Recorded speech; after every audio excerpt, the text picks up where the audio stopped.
নমস্কার। আজ আমি আপনাদেরকে দেখাবো খুব সহজে অনুষ্ঠান বাড়ির মতো শুক্তো কীভাবে বানানো যায়।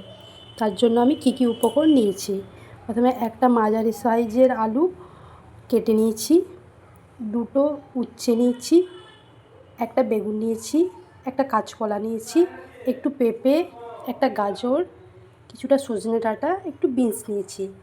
আর মশলার জন্য নিয়েছি আমি 1 চামচ সাদা সর্ষে, 1 চামচ কালো সর্ষে, 4টে কাজু, একটা কাঁচা, একটা শুকনো লঙ্কা, 1 চামচ পোস্ত আর একটু আদা কুচি। আর নিয়েছি আমি একটু দুধ, কিছুটা বড়ি আর একটা শুক্তো মশলা। আচ্ছা, আপনাদেরকে দেখাই কীভাবে আমি বানাচ্ছি শুক্তোটা। প্রথমে আমি মশলাটা মিক্সিতে পেস্ট করে নেব। প্রথমে একটা করে সবজি আমি ভেজে তুলে নিচ্ছি। আলুটা আমার ভাজা হয়ে গেছে। এবারে এর মধ্যে আমি উচ্ছেটা দিয়ে দিচ্ছি। উচ্ছেটা ভালোভাবে ভেজে নিচ্ছি। উচ্ছেটা ভালোভাবে ভাজা হলে উচ্ছের তেতো ভাগটা কেটে যাবে। একে একে সব সবজি আমি ভালোভাবে ভেজে নিচ্ছি। একে একে সব সবজি আমি সুন্দরভাবে ভেজে নিয়েছি। এবারে বড়িটা ভালোভাবে ভেজে নেব। বড়িটা আমি হাই ফ্লেমে এবার ভেজে নেব।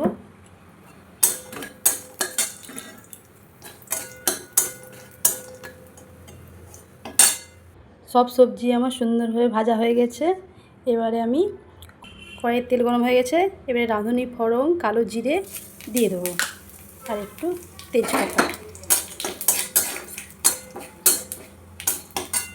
এইখানে যে 1 চামচ সর্ষে, সাদা সর্ষে, কালো সর্ষে, পোস্ত, আদা, লঙ্কা দিয়ে যে পেস্টটা বানিয়ে রেখেছিলাম সেটা আমি এবারে দিয়ে দেবো এর মধ্যে।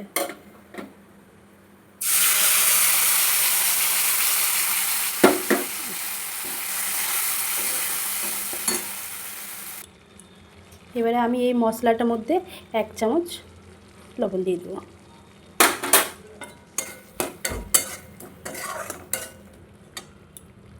দেখুন মশলা থেকে তেল ছাড়তে শুরু হয়ে গেছে, তার মানে মশলাটা আমার ভালোভাবে ভাজা হয়ে গেছে।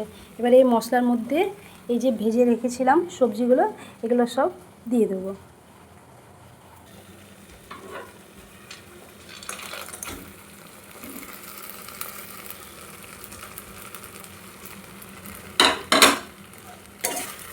সব সবজি আমি দিয়ে দিয়েছি। এবারে ভালোভাবে একটু নেড়ে দেবো সবজিগুলো। দেখুন মশলার সাথে সবজিগুলো বেশ ভালোভাবে কষা হয়ে গেছে। এবার আমি এর মধ্যে জল দিয়ে দেবো।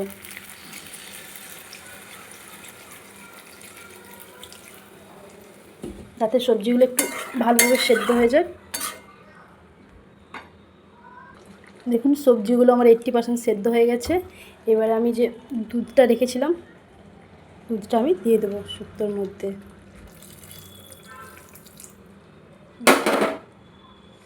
আর এই যে শুক্তোর মশলাটা রেখেছিলাম ওটাও আমি ওপর থেকে একটু দিয়ে দেবো।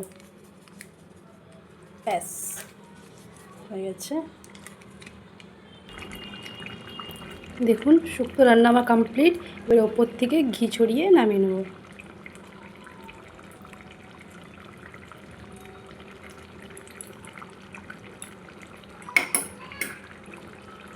দেখুন শুক্তো রান্না আমার কমপ্লিট।